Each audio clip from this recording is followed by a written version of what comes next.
I would like to just announce that the gallery will be open after the lecture to go take a look at the Shishmo Art Gallery. It's well worth your time. I am Linda Reeder. I am chair of the Women's and Gender Studies Department and interim chair of history. And it is really an honor to introduce Dr. Sarah Knott, the Sally M. Rehard, close enough, professor of history at the University of Indiana and a research fellow at the Kinsey Institute. I have to say, looking for introduction for Dr. Knott, I do believe the very best introduction comes from Twitter. Dr. Knott is a writer, feminist, historian, professor. Likes to think about the quote, small pregnancy, birth, infants care, and the quote, large, revolution, historical change. I want you to understand that those quotes are indicative of the ways in which Dr. Knott complicates the very meaning of small and large. Dr. Knott's thinking about the large is visible in path-breaking transatlantic study of revolution and social change, sensibility in the American Revolution, which explored how new Enlightenment understandings of self were central to the political project of independence. But it's her more recent publication, Mother is a Verb, An Unconventional History, which really took this gender historian and WGST scholar, I kind of fell in love. Dr. Knott takes on what she calls, I think, the small, I call it big, experience and meanings of motherhood in the past and present. She weaves a narrative from fragments, shards, as she calls them, of archival evidence about mothering. It's kinds of archival shards we heard about in the panel this afternoon. And these shards are little glimpses of childbirth, of pregnancy, of feeding, caring, teaching, all of the verbs. She weaves that in with her own lived experience, a memoir, and those of other women. This is really a genre-bending book. The work centers the voices and experiences of women in a world where, really until the late 20th century, women's emotional and physical experiences of birthing, feeding, caring, and losing infants was really invisible. It disappeared from the record very quickly. It was overshadowed by the writings and words of the male experts of the 19th and 20th century. So this is a work that really does focus and examine continuities and change. And this is the work that she has carried on into her more recent collection of essays, specifically on the labor of mothering. And it's really interesting when we think about something like mothering as a verb, because it both anchors it in particular gendered bodies, but it also detaches it from quote unquote woman, male bodies. And this is where you also see it in this labor of mothering. This is a book published in 2020, but I have to say this theme has taken on a new meaning in the past 2 years. As COVID's collapsed the boundaries of work and mothering, we start to see how this labor bleeds into one space and another.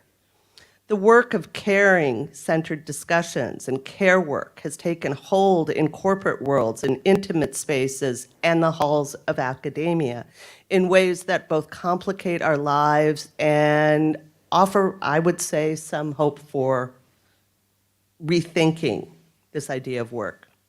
As Dr. Knott wrote, quote, a changing present calls for changing histories.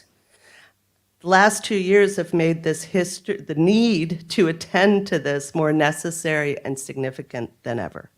So without further ado, I welcome Sarah Knott.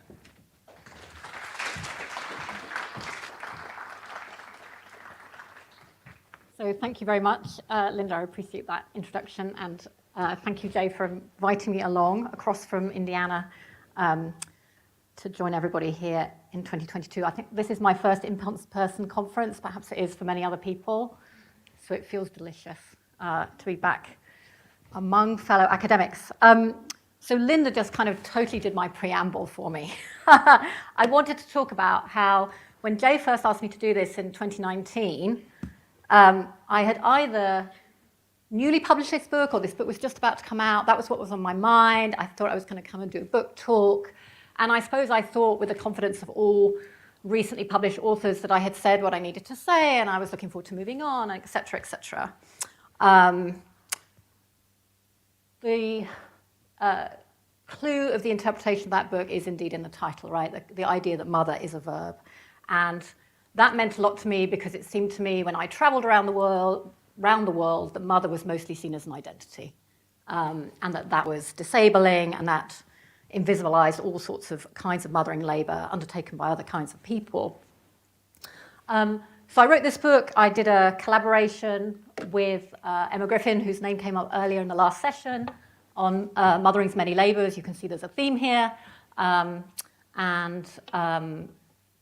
Then, or amidst that project, came the public health crisis of a global pandemic. I went online yesterday to see how we describe our global pandemic today, and here are the numbers.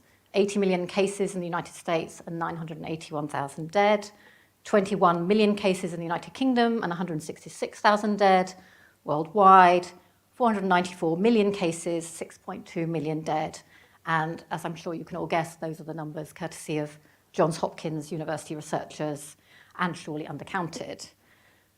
What I'm really interested in thinking about now, though, is not that public health crisis, but rather the attendant care crisis that has come alongside that global pandemic. Right? A care crisis which I think has been screamed in headlines. It's turned up in opinion pieces, but it's one that we're only slowly coming to understand. It's certainly one that our workplaces are finding very difficult to understand, and one that our governments are finding very difficult to understand. The vulnerability of elderly people in care homes, the effects on working parents of nursery and school closures, the acute gendering and racialization of care demands. These have been documented across the mainstream press. They've been documented in the reports of government and voluntary agencies. And so my sort of opening proposition really is that care has become a kind of keyword of our times. Those of you in the UK may know the work of the Care Collective, right, the recently published Care Manifesto. Here in the United States, the Boston Review published The Politics of Care, very zeitgeisty.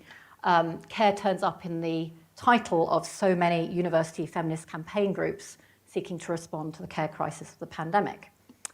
So the pandemic has really laid bare the racialization of vulnerability. The pandemic has made abundantly clear, I think, the extent to which our workplaces and our capitalist economy depend on the unpaid or underpaid and invisibilized labor of care to often devastating effect. So here I am, being the historian of mother as a verb and finding myself absolutely held to this topic of care in the here and now, and I think the ways in which historians can contribute, if you like, to what is largely a journalistic commentary on care. Let's think about that labor of care for a moment.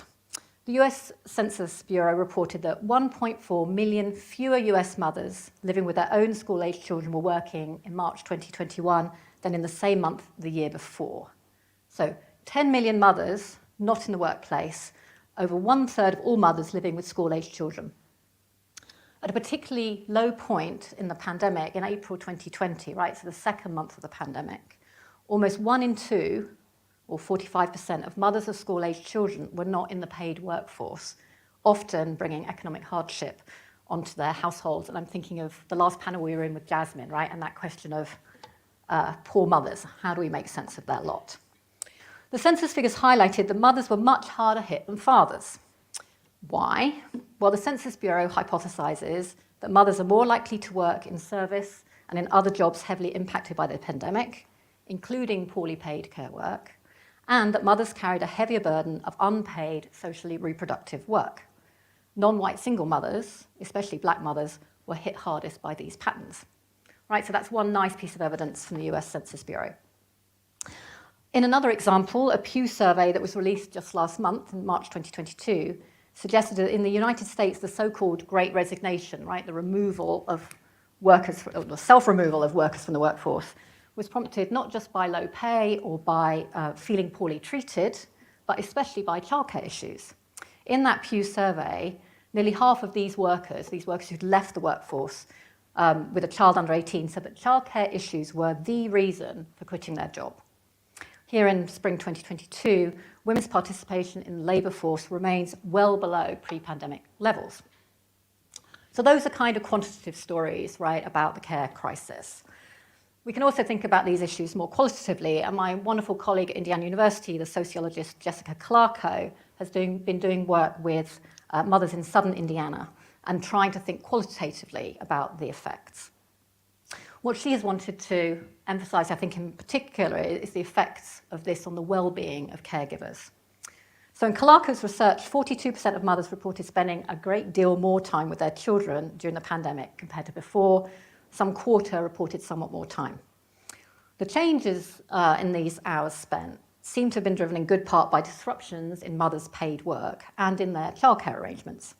The mothers most likely to report pandemic-related increases in the time they spent caring for their children, so about 85%, were those working remotely without childcare. Mothers who are furloughed or unemployed because of the pandemic also report increased parenting time, though to a lesser degree. All these increased time demands, Jessica Clarko found, were associated with, quote, increased stress, anxiety, and frustration. Mothers who were working remotely without childcare reported feeling as though they were failing as both workers and mothers. So, failing as both workers and mothers. I think the pandemic has made completely clear several key points. First is that the gender division of labour has turned out to be remarkably calcified. I feel like I've seen this on my street. I've seen this in observing who were the people stepping forward and figuring it all out. Women, it turns out, still perform the lion's share of emotional and practical caring labour as unpaid work in their homes or as underpaid labour in care homes, in nurseries, and in other institutions. And I have to say that calcification of gender kind of blew me away. When I was writing Mother is a Verb, it seemed to me that one of the few optimistic stories that I might have to say about the present moment was to observe queer family making and was to observe the ways in which gender seemed to be loosening in terms of care and family. And that, at least in the current research, seems not to have been the trend that held through the pandemic at all. It was much more a trend about the calcification of gender patterns. So that's one clear point, I think. And the other, I think, is that if we're going to think about care from the age of COVID, then we need to attend to social reproduction as work and to the always gendered and racialized relationships between unpaid labour and productive or wage labour, what we can conventionally think of as work, right? The both workers and mothers part of Clarko's quotation. So I think what I'm going to do today is jettison Mother as a Verb and elaborate on some of these points, like what it means to think about care from the age of COVID. I do so really as a participant in the care crisis. I have 2 elementary age children.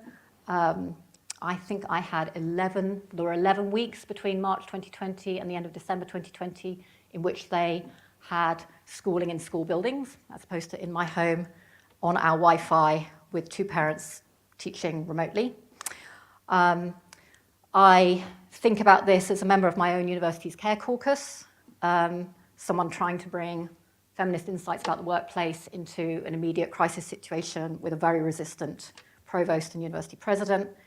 I think about this as the author of this book and the ways in which this book sometimes seems to me as if it was written a dozen or 15 years ago, so greatly changes the world, so much more profound is the feminist analyses available to us.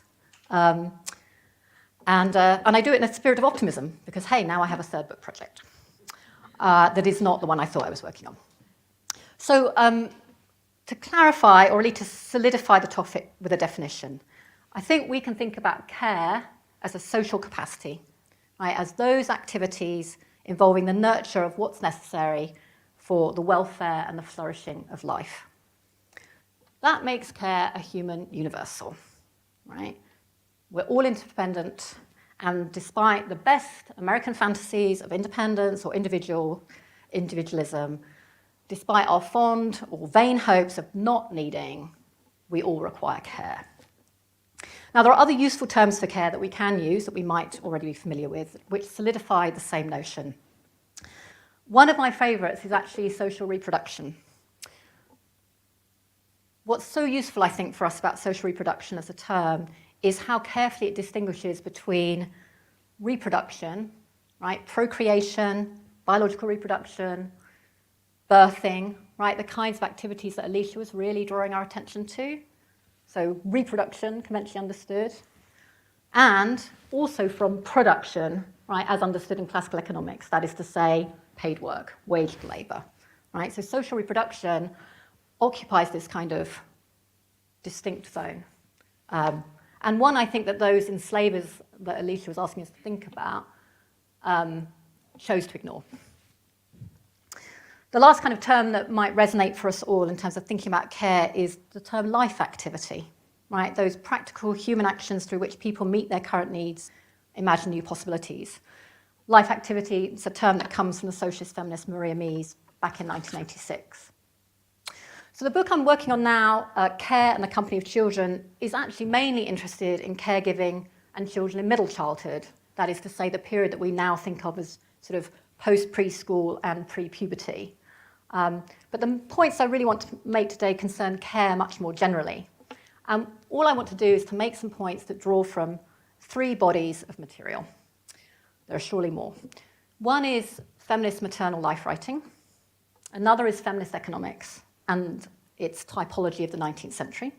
And the last is 19th century feminist thought. Oh, excuse me. Okay, so feminist maternal life writing.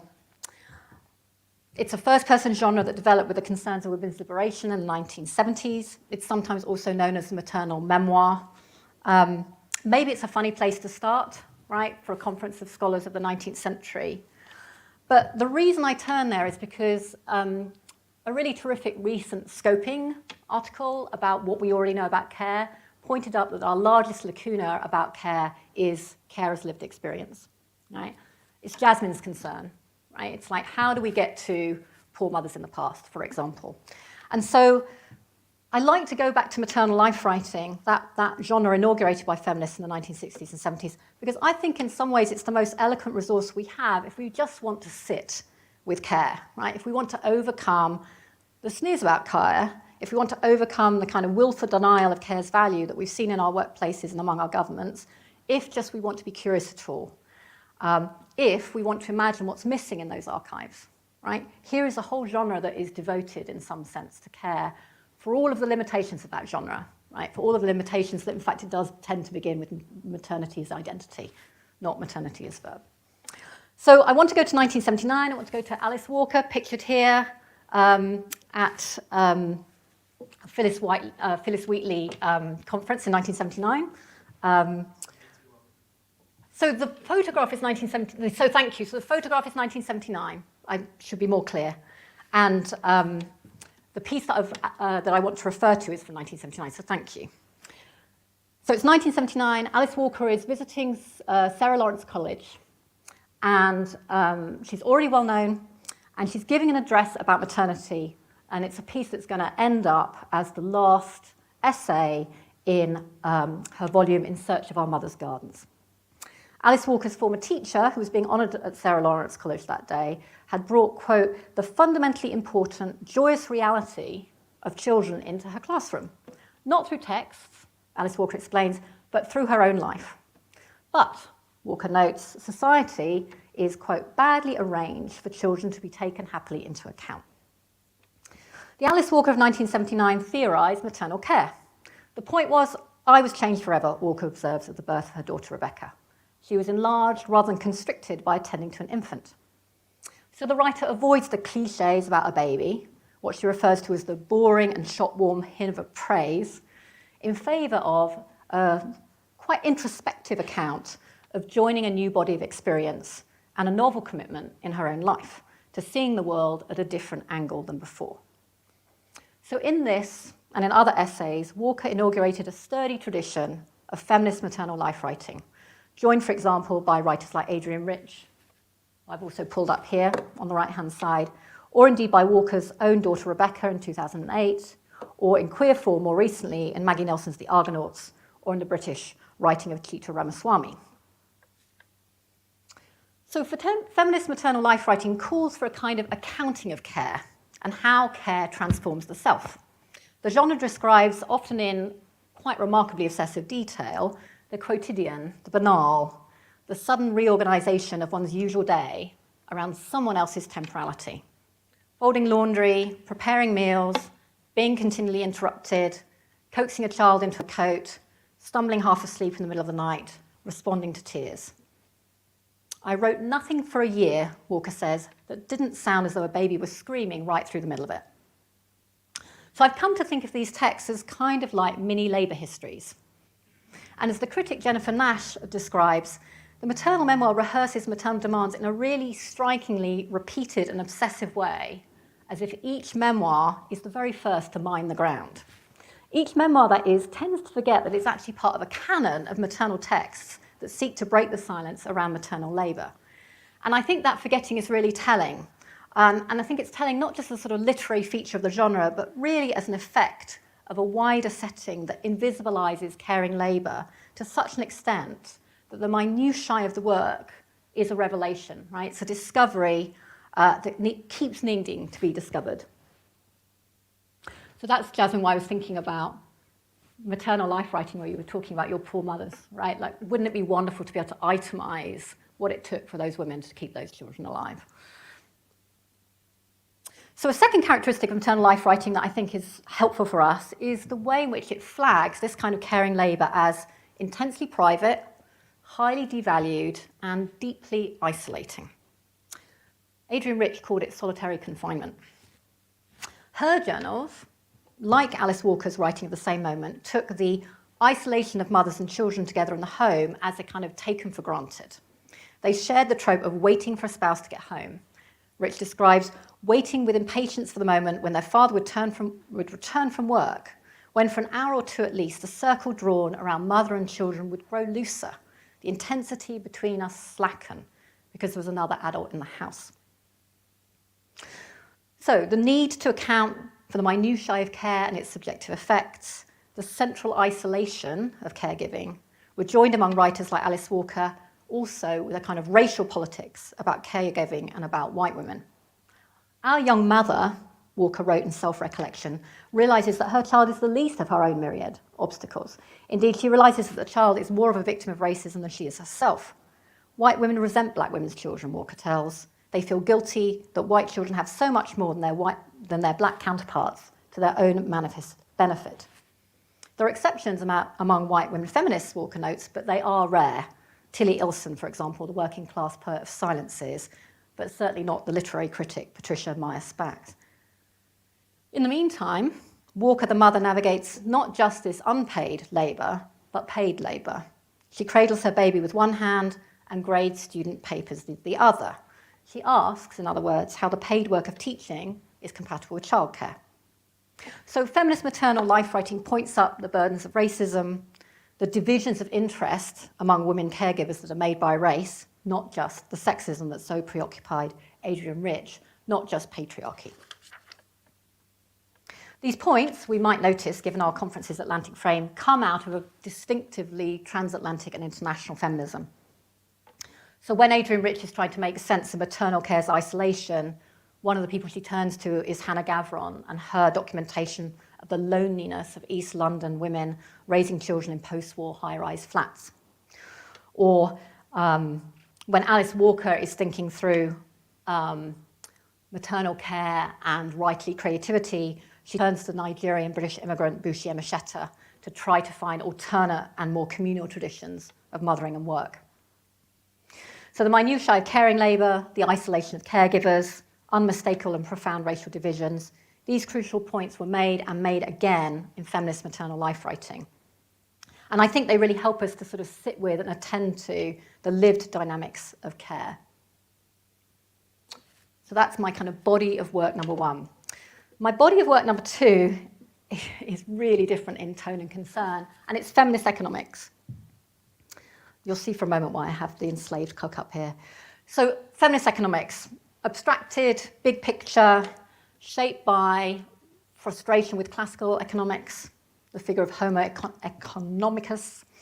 Feminist economics really offers us a different set of coordinates about gender and care, and a set of points that really come with a story of historical change.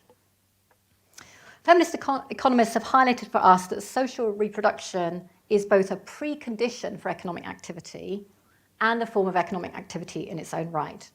So social reproduction is necessary to produce future workers and to tend to existing workers.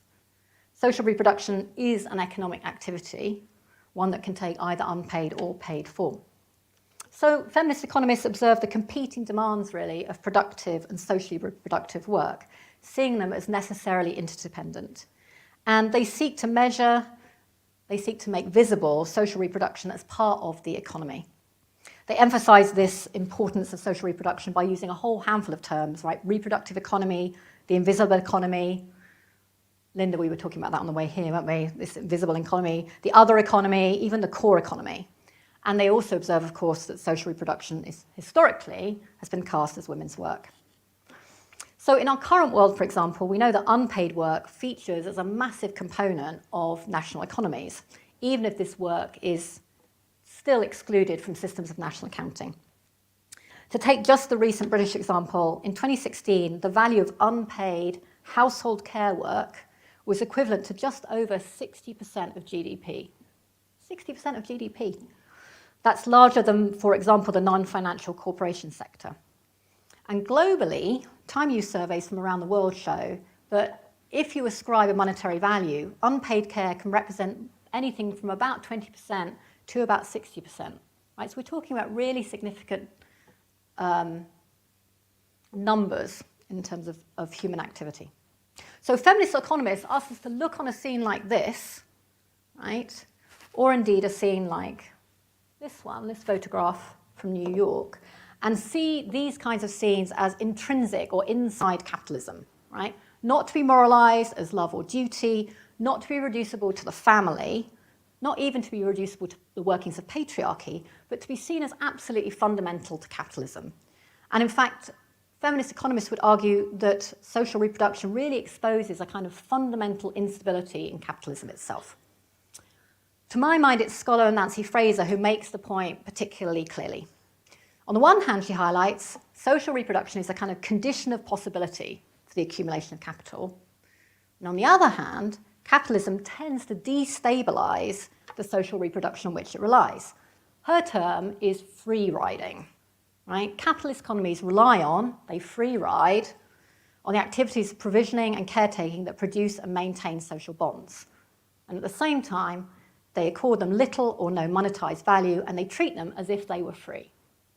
Right? Capitalist societies like our own separate social reproduction from economic production, associating the first with women, and they obscure its importance and its value. So Nancy Fraser and historians like Diana Payton have built a historical account of sort of successive regimes, if you like, of social reproduction come economic production, a kind of historical typology. In this typology, the 19th century gets cast as liberal competitive capitalism, inseparable in its earliest decades from slavery's capitalism. Now, this kind of regime combined industrial exploitation and colonial expropriation. Workers were, in general, left to reproduce themselves autonomously, with the state, for example, looking on from the sidelines. This same regime created a new and bourgeois imaginary of domesticity, right, which historians have long analysed, of course, as separate spheres. Social reproduction was naturalised as the province of women in private families. Separate spheres was, of course, a fantasy, right, a classed and racialised ideal. Most people didn't live in the conditions to realise it. And the separate spheres of some depended on the labours of others, right? Fleets of domestic servants or enslaved people. In this 19th century, the imperatives of capitalist production and social reproduction thus seem to work more or less in direct contradiction to one another. Women factory workers, for example, worked so long and so hard that the capacities of the poor for sustenance and replenishment were stretched to breaking point, eventually leading to protective labour legislation. Now, in a forthcoming essay in the AHR, The Caribbean historian Diana Payton highlights the really specific geography of slavery's capitalism in this regime of social reproduction come economic production. What she shows is that from the early period of Atlantic slavery to the mid-18th century, there's a stark kind of spatial division, a geography, if you like, in reproductive labour. The plantation system's intense exploitation of all adults' labour meant that women on, for example, South Carolinian rice plantations or on San Domingan sugar plantations had relatively few children, with those who were born being very likely to die. Plantation reliance on the transatlantic slave trade meant that the cost of social reproduction of the next generation of slaves in the Americas was borne by women in Africa.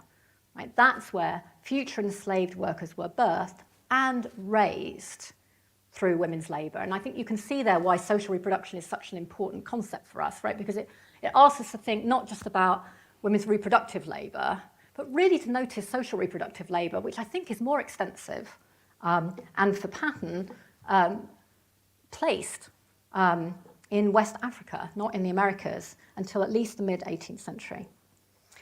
In Patton's narrative, from the late 18th century into the 19th century with the second slavery, a much more variegated regime emerges, which involves the intense monitoring and management of women's social reproductive activity. Cooks feeding large numbers of enslaved children, nurseries on larger plantations staffed by elderly enslaved women whose work was essentially freed up the field work of younger women. So in rice-growing South Carolina, for example, infants were cared for by older women, assisted by older girl children in what were called children houses. So this account of the 19th century and of sort of social reproduction come economic production takes relief from the two subsequent regimes that Nancy Fraser outlines. The next stage, if you like, was the state-managed capitalism of the 20th century. It was premised on large-scale industrial production and domestic consumerism, plus ongoing colonial expropriation. It's a regime that kind of internalizes social reproduction, if you like, through state and corporate provision of social welfare. The 19th century normative order of separate spheres gets modified to an apparently sort of more modern notion of the family wage, even if, once again, relatively few can actually achieve it. And then the third regime, right, to bring this historical account into our present day, is globalizing, financialized capitalism. The relocation of manufacturing to low-wage regions of the world, the recruitment of women into the paid workforce in massive numbers, and the promotion of state and corporate disinvestment from social welfare. In this regime, this third regime, social reproduction is externalized onto families and communities, even as at the same time their capacity to perform it is diminished. And the result, amidst rising inequality, is a kind of dualized organization of social reproduction, commodified for those who can pay it, privatized for those who can't. And all of this gets glossed not by separate spheres, nor the family wage, but the yet more modern ideal of the two-earner family. Thus, of course, the foundations of the pandemic's care crisis, right? Thus, of course, the kinds of conditions that propelled southern Indiana mothers in my colleagues' research to feel that they were failing as both carers and as workers. So I think feminist economics really has a lot to tell us in terms of thinking very big picture about the kind of work that it's easiest for us to think about as on the ground. My last sort of body of material that we can think with is 19th century feminist thought itself. On the one hand, Rachel Wheeler on your left, on the other hand, well, let me get to her a second. So feminist maternal life writing and feminist economics are both creatures of recent decades. But it seemed like for today, it was worth asking, are there points that we can take from 19th century feminist thought itself? Right? Did the feminists of the long 19th century offer insights about social reproduction, of the distinctive work of care in relation to paid work, of social reproduction to production? In the radical decade of the 1790s, where I've liked to spend a lot of time and where my academic heart resides very often, Mary Wollstonecraft certainly did offer a critique of the gendered division of labour. Right? But if you ask about social reproduction, if you ask about care, the revolutionary era feminist seems much less radical, much less egalitarian than she might do otherwise. The main drive of Wollstonecraft's intervention, really, was establishing women's intellectual equality to men and to ensure that through education and then through waged work, women might gain their independence. Indeed, the prescriptions that Wollstonecraft offered were pretty much thoroughly dependent on an available servant class. Poor girls get destined for domestic deployment. Working women's paid and unpaid work wasn't really a feminist concern. But some 19th century feminist circles did provide a critique that centred on social reproduction and capitalism. So with the contemporary scholar Susan Ferguson, we might notice, for example, Rachel Wheeler with William Thompson and their appeal of one half of the human race from 1825. Now, much of this text kind of deals with familiar stuff: equal education, equal employment opportunities, political representation. But the concluding address to this 1825 text asks, why was it that women's work got so devalued in the first instance? And how can this kind of work be understood to contribute to overall wealth? These authors really quite explicitly defended women's peculiar efforts of reproduction and nurturing, even if, they say, the public value of these efforts gets invisibilized by capitalism, which sees the production of individual wealth really as the kind of gold standard of importance. So what makes this so kind of perspicacious, if you like, so radical, was how Wheeler and Thompson highlighted the relation of women's activities to a productive sphere, right? The ways in which they insisted that these were useful talents and efforts for the common good. In other words, they articulated the key insight that care work bears an internal and interactive relationship to waged work, right? This kind of insight meant that all work necessarily needed reorganizing. It lifted care work, in other words, from the kind of moralized sphere, and it put it in the realm of political economy. Women's work in the household held positive economic value, right, not just moral value. Now, it took black feminist thinkers like Anna Julia Cooper to racialize this feminist theorization of social reproduction. Certainly, many 19th century black feminists focused on the conditions of wage labor and of education. Some embraced maternalist views of womanhood, which naturalized the gender division of labor. But some, too, forwarded the most radical forms of social reproduction feminism, and they did so by focusing on the conditions of paid domestic service. So Cooper, for example, condemned the invisibility of what she described as the pinched and downtrodden coloured woman bending over wash tubs and ironing boards with children to feed and the house rent to pay. And Cooper and others really saw those working conditions as stretching right back and determined by former conditions of slavery. In the very early 20th century, so in our long 19th century, there would be yet more rigorous analyses. The one that's most striking to me is by Sadie Alexander, the first African-American woman to earn a doctorate in economics. In 1920, Alexander celebrates the incredible increase in the number of black women factory workers, right? So these numbers increased tenfold between 1910 and 1920. What Alexander notices is how factory labor permitted what she called opportunities for social intercourse and expression that as domestic servants were denied them. Right, so here you have in the 1920s, Alexander using that same understanding about care work as isolating that turns up in much more extensive form in these later commentaries. A few concluding comments, really. So I've talked about care and capitalism, talked about labor and race and the isolation of care work. Alexander's observation about the isolation of domestic care work really kind of takes us back to where we began, takes us back to the preoccupations of the maternal life writers, right back to Adrian Rich's notion of solitary confinement. Unpaid labor in a home of one's own, and especially paid labor in the home of a more privileged woman, the work of care in all its housebandedness could be deeply isolating.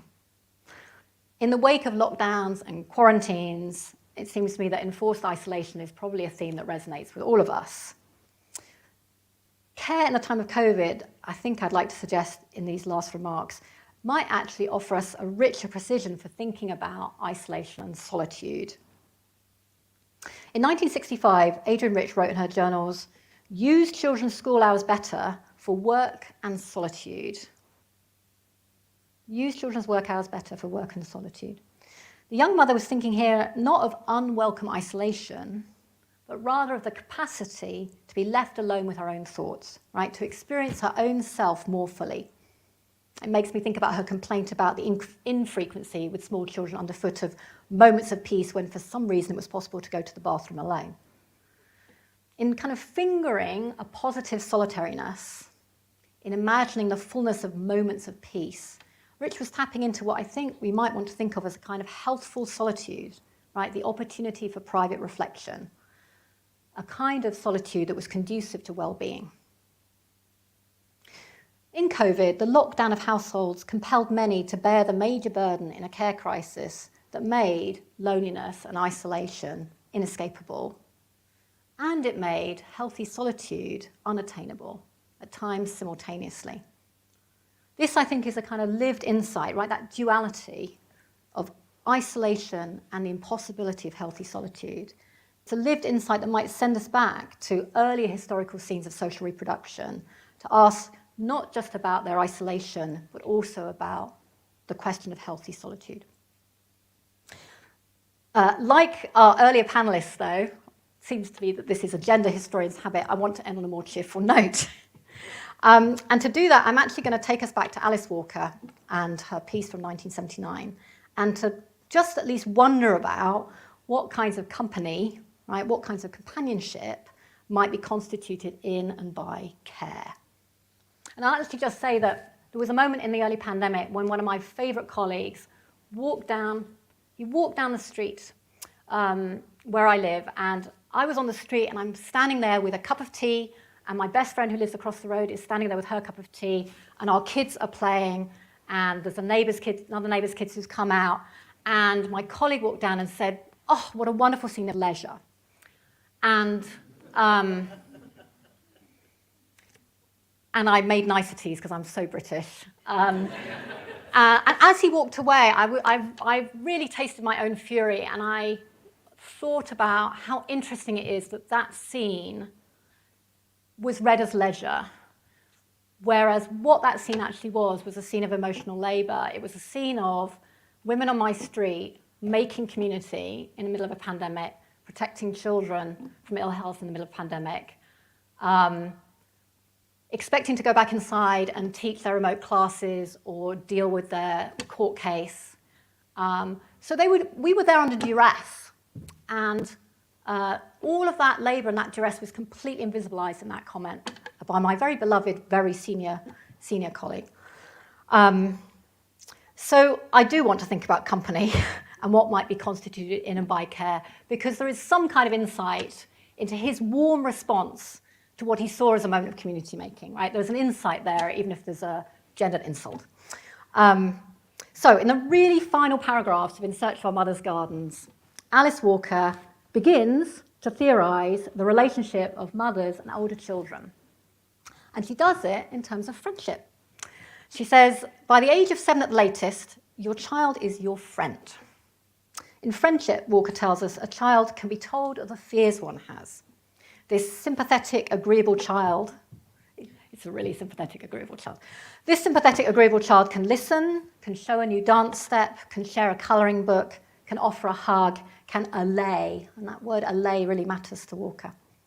So there's a kind of serious companionship in this playfulness, a friendship that supports intimacy and supports political engagement, a relation that can send a mother back into the world feeling more sustained and more clear in her commitments. Caregiver and care's recipient, right? Because a child of 7 is still utterly care's recipient. Caregiver and care's recipient appear united here in this theorisation in a kind of intergenerational solidarity, a mutuality that recognises need. As the care crisis has shown us only too clearly, the distinctive forms of care and capitalism, right, how care's labours get organised, matters greatly to how freely we create our own relationships, our own lives, our workplaces, our societies. Inquiring into social reproduction, I think, is just essential if historical understanding is going to serve the feminist project of freedom. And the story is surely not just grind, it's not just drudgery. I'm sent back to Maria Mies's term for social reproduction, right? Life making. It's fundamentally about how people meet their current needs and how they imagine new possibilities. Thank you.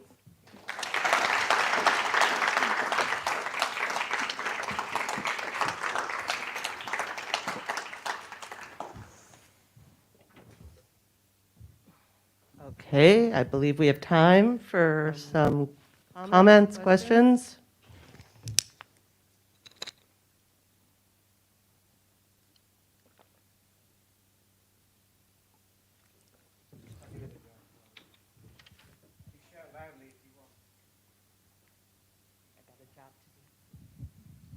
Thank you. I think we're all very grateful for that really nice way to end a great day and a really wonderful start to the conference. I want to be boring and bring you back to the 19th century and just ask you a very simple question, really. Why do we still talk about separate spheres? Why is it part of the history survey that we all teach when we know that it's a kind of construction that existed for a very limited number of women in their time and place? And is it, even more than that, is it part of a kind of capitalist project that enmeshes people in a certain set of relationships from which they're going to get more miserable and get more caught in that nexus? Don't you think that we teach it in order to expose it? And sometimes when I've talked about Mother as a Verb, I have been struck again and again by the extent to which I have to kind of clear the space of the sentimentalization of mothering and the sneers about mothering. Like, they exist in sort of it's one or the other, right? Either it's sentimentalized and it's Mother's Day, or it's sneered at because it's unbelievably tedious and it's, it's women gathered around the school gates or whatever. And so when the way I think I teach about separate spheres is to expose it for the fiction that it is, but also to notice the extent to which it just casts the shadow. It casts the shadow, right? When I think about the social media commentary that surrounded school closures and women's complaints that they couldn't, in fact, remote work and remote teach, and the way in which that got sort of caught up with the rhetoric of, like, people needing childcare, as if, and it seems to me that it's drawing from that kind of really long-standing fantasy that care is only love, and that if you're not just getting on with the love, you're clearly doing it wrong. And it's so I think separate spheres is useful for us. It's there to be exploded. It's there to be exposed for the misogynistic, capitalist, racialized fantasy that it was. But spoken like someone who went to grad school at a particular moment, where I found that was one of my first feminist deconstructions. I'm so grateful to it. It seems to me absolutely, it's in the room. It's always in the room with us when we walk, I think, when we're engaging in acts of care in the present day. Yeah. For my own work, kind of grappled with similar kind of questions about 20th century, but your final point really strikes me, and that's how as scholars in doing the unwaged labor that mothers do as being wrapped up with kind of care and love. I find myself trying to publish and work this into my own work. And this is, I guess, an invitation for you to speak more about that, since I think that I think this is really hard to kind of make people, when reading scholarly work about women's labor in the household, understand both the drudgery and the love and care that comes along with, like, I don't know, wiping food off of a baby's mouth, or being frustrated with a kid that you still want to hug, the kind of things that are constantly recurring. So you're asking about how we navigate interpreting past activities that are both dreary and joyful. Yeah. So I thought about that a lot when I was writing Mother as a Verb. It was very helpful to me to imagine us as my audience. When I wrote that book, I imagined writing it for people who were doing the work of having babies. So I was unhooked from certain kinds of scholarly expectations and the sheer scholarly embarrassment about not being able to devote 90 hours a week to my job. And when I was writing that book, I turned first to Maternal Memoir in the way that I did today, because it's in that genre that I think we find the mutuality of drudgery and joy. And I think we find in that genre all sorts of invitations to try to think about how we might write about relationships that were intimate, hierarchical, boring, connective. Right? And I've become very attentive to how scholars, for example, I'm thinking about scholars who've worked on wet nursing, right? Especially enslaved wet nurses. I'm thinking about Emily West's former student, Rosie Knight, for example, and she uses the term confusing attachments when she tries to think about the relations made between enslaved wet nurses and the white babies that they attended and the enslaved black babies in their households. Right? And so I think we're needing more vocabularies, more theorizations to help us do emotion and work in the same analysis. That's not a very direct answer to your question, and it isn't because I don't know yet what I think is the way to answer that very directly. That's why I wanted to end with Walker, because she at least gives us a utopist way of thinking about care.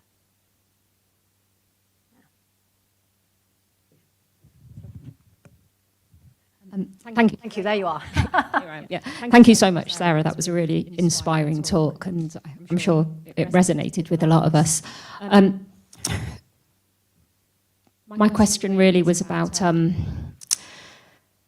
way in which you bring the autobiographical into all your work, which I just find so interesting and so relevant, really, and so important. You know, I know it's not just you who does this; other historians do it as well.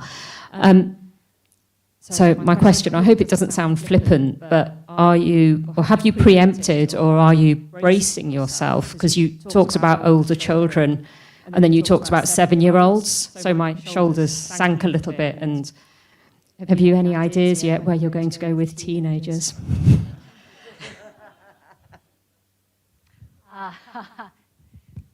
So I'm totally sitting with middle childhood right now. And I'm doing so because it's so, I think one of the things I've come to understand is that actually the maternal memoir is a matrescent memoir, right? It's a memoir of becoming. It is the memoir. It is the form of pregnancy, birth, and the encounter with an infant. And then we also have coming of age stories, right? That's the other key genre in memoir is coming of age. And it's obviously written by grown children, right? Not written from the perspective of the caregiver. And so it seems to me that we have this sort of really interesting, formless but formative set of care relations that I find under-discussed in the present moment. And that's where my scholarly inquiry is sitting right now. I also have a younger kid who thinks that he was shortchanged in the last book. And can I write mother too, please? So there's a sort of there's a certain biographical, there's a nudge happening at home. There. And I mean, don't you think that the world of adolescence is actually something that historians have grappled with? It seems to me that we have histories of teenagers. We know quite a lot about coming of age because it marks itself so readily in the historical record. Yeah, but not of that of caregivers. So a blanket invitation for anyone to step forward into that particular project. Not my personal dilemma right now. For a while longer. Thank you for your paper. Loved what you had to say. I was wondering, have you thought about extending the care onus on women of a certain age in the other direction when they're also looking after elderly people sometimes at the same time, which also I think flared up again in COVID.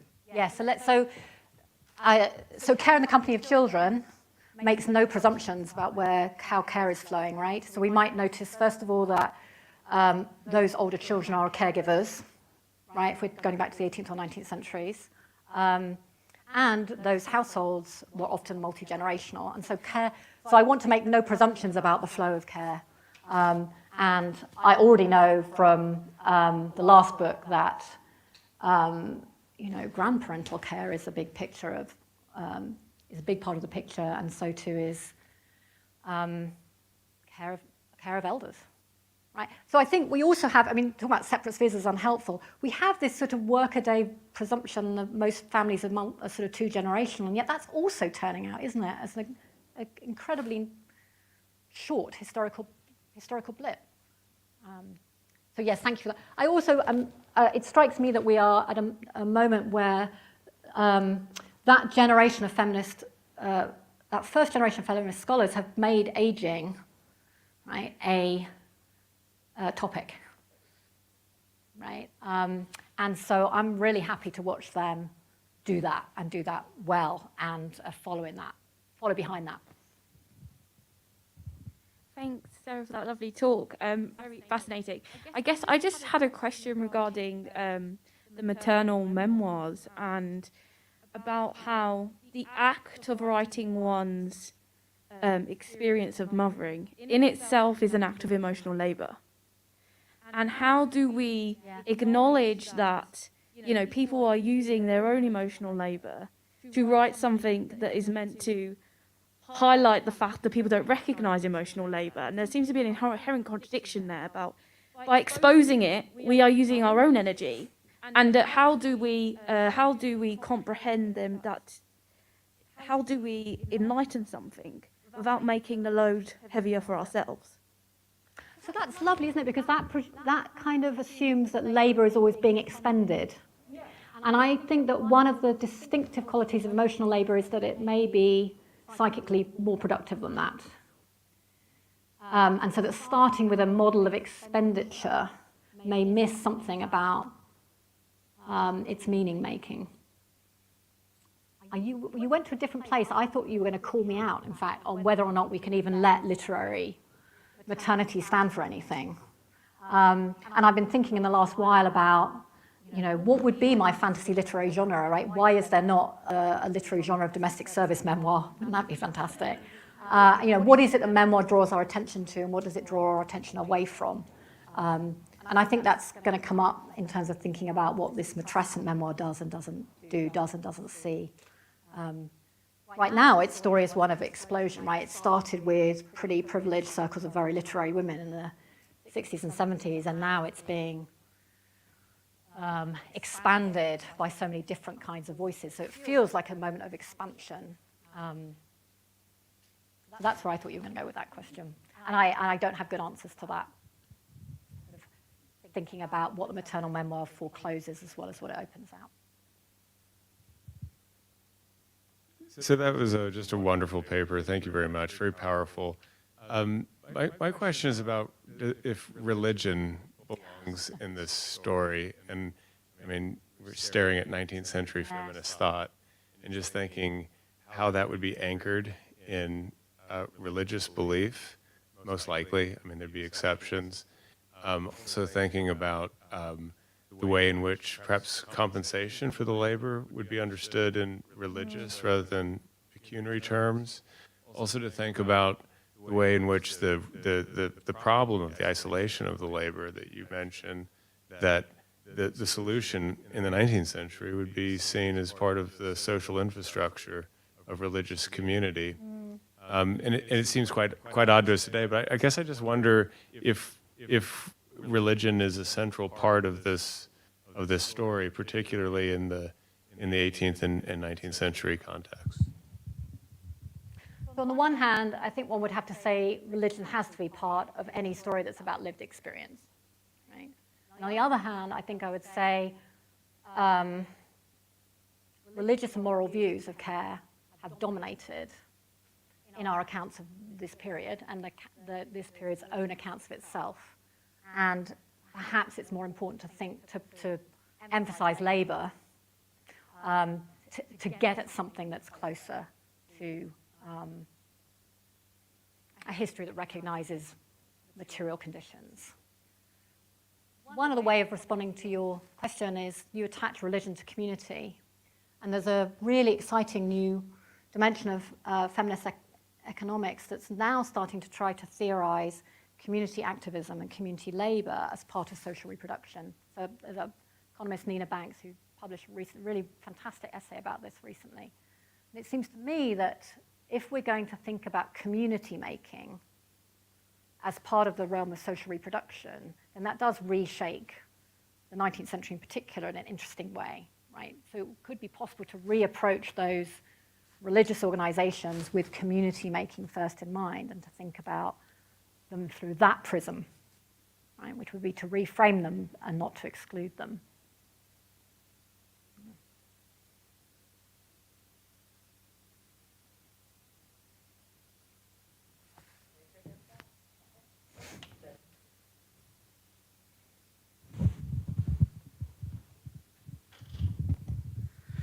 Thanks for such a thought-provoking talk. One thing that I noticed, given the framing around this as the age of COVID, is how many of your early examples are drawn from an American or a British statistical standpoint, which obviously makes sense given the audience, but obviously social policies related to childcare are very different in the UK and the US compared to other models of social care. And I wonder, how do you think your approach to talking about care in the time of COVID would differ if if the US had a more Scandinavian model towards childcare, for example? Would there be less fury in my voice, do you think, Meg? This is a topic that I approach as a white economic migrant from the United Kingdom to the United States. And it's that history that I'm most interested in pursuing. So I think that's a history that needs a global setting. Right, capitalism is globalized. I mean, Diana Payton's point. It's not a history that I imagine writing with a Scandinavian comparison in mind. But I do notice that one of the most, I think, sophisticated accounts of early modern women's economic work is coming exactly out of the Scandinavian Academy, right? So that more, that national setting in which social reproduction is supported is producing a kind of feminist scholarship that is able to centralize social reproduction. So when I try and think about early modern economic history, it's to Scandinavian scholars like Linda Oja, I realize I don't even know how to say her last name. It's to that group of scholars that I turn first. I think they have moved quicker on this topic than even early modern English historians. So that's my answer to where Scandinavia might fit. So black feminist scholarship in the United States and the Scandinavian feminist scholarship seem to me absolute vanguards in trying to theorize unpaid and paid work in the same sphere. Yeah, thank you.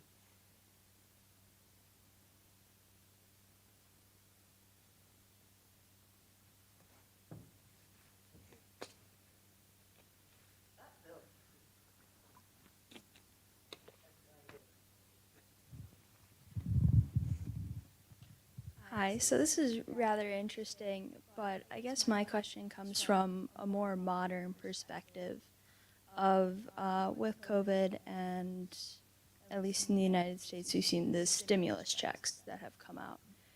Do you believe that this is kind of a way of trying to put this feminist economy and like paying for unpaid labor? Could this almost be seen as an attempt to do that? Or you're from the UK, I do know there's a child allowance that is given to families that do have children, which isn't particularly that accessible, at least in the United States. Is this an attempt to kind of bridge this divide between care labor that is unpaid and governments trying to recognize that in a capitalist economy? That's a lovely question. I have to say, my most immediate response is to say that the Q is in the title. Right? The Q is stimulus. The Q is us strikes me as consumers. I don't think I've seen media recognition, at least, that stimulus checks are about recognizing the unpaid care work. And I'm trying to think about, debates in my own town and conversations about policy in my university, and where I see where I do see understanding about the importance of care work in my university, for example, is very narrowly in terms of opportunity costs. right? So the concern becomes if women and minoritized faculty have performed disproportionate amounts of care work in the pandemic, as they have done historically, but especially in the pandemic, do we therefore need to, in the name of diversity, make some gestures towards enabling their careers? Right? Do we recognize the opportunity costs for these scholars of having to swivel attention away from their research? Like, that's the most concrete way in which I think my own workplace has grappled with care, but it's not in a way that recognizes any responsibility on the university's part for even something as rudimentary as a nursery, right? So that kind of feminism on my campus, which produces an Office of Women's Affairs and childcare centres, has disappeared. We no longer have an Office of Women's Affairs. We no longer have childcare centres. And when we asked our provost to think about that, that was unimaginable. You know, in a world where universities are run in terms of efficiency and not equality, that language didn't stick. So I mean, maybe others are more optimistic, but at this particular moment, I am less optimistic than I've been at any moment since March 2020 that a commentary about social reproduction is actually sticking in any policy sense. I feel quite the reverse. I feel that in fact, governments and workplaces have completely stepped back and said, yeah, no, it's all on you now. The public health question is on you now, and social reproduction is on you now. So, you know, it's over, essentially. Other people may have really different experiences on their campuses. I suspect we do, because I think higher ed has been shown to be a really variegated place in the last 2 years. Sarah, it's a brilliant lecture. Thank you so much. And it's given the concept of social reproduction is one that I'm going to think a lot about after this, so thank you. But I just actually want to pick up on this last exchange and ask you, it's perhaps an odd thing to do in a historical conference, but to ask you a public policy kind of question that builds off that, which is about universal basic income. I wonder if you have a view on whether the various efforts in different contexts, including, I mean, in the United States, in Oakland and some other places, and of course it's an ongoing policy debate in Britain as well, whether you think the universal basic income is at least in part a potential public policy solution, or at least insofar as it does seem to be a direct recognition of unpaid labour. Anna, do you really think it is? Do you hear that it's a direct recognition of unpaid labour? Or do you hear that it's a concern about households being sufficiently economically buoyant to buoy the wider economy? I think I've done.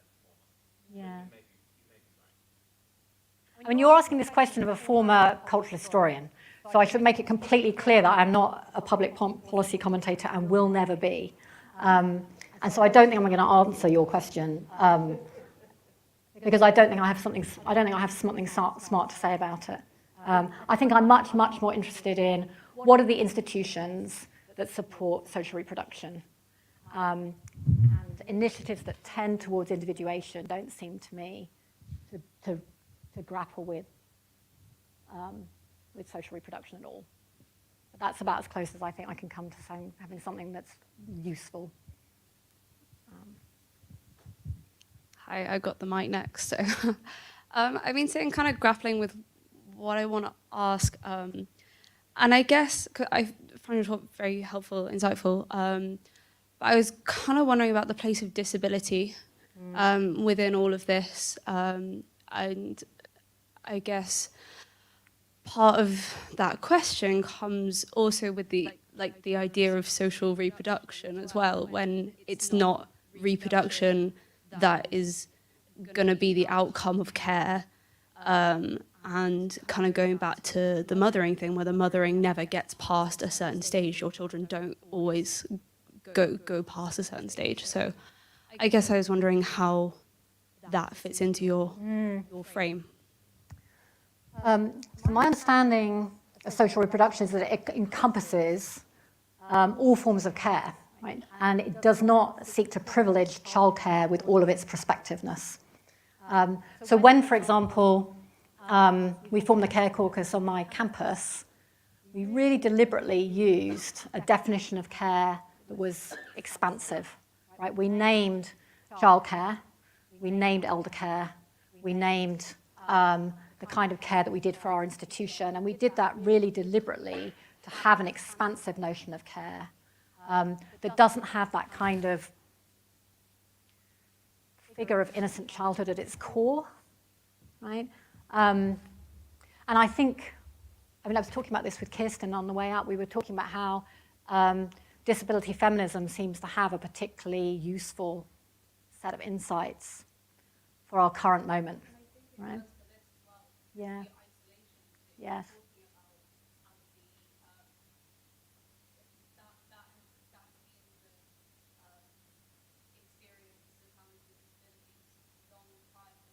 Yes.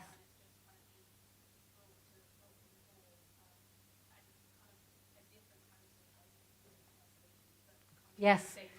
Yes, absolutely. And in fact, one of the collaborative projects that I've becoming involved with is on solitude and inequality and mental health. And it's bringing together historians with people working on the ground with refugees and in disability activism. And it's been really striking the extent to which isolation has been a key word for the disability activists. And it's been a really fertile and unexpected common ground, actually, that is sort of, that's where my question at the end about, we can think about isolation, we can also think about what is healthful solitude and the necessity of healthful solitude. And so part of this project is to work towards a public policy intervention, but the public policy intervention there is to do with the entitlement to a healthful solitude, right? Which is one that could easily resonate with academics, right? Because we've chosen a profession that holds out healthful solitude as its core. But I find it incredibly helpful to distinguish between isolation and solitude, and to think care through those two lenses is really helpful. So thank you for your question.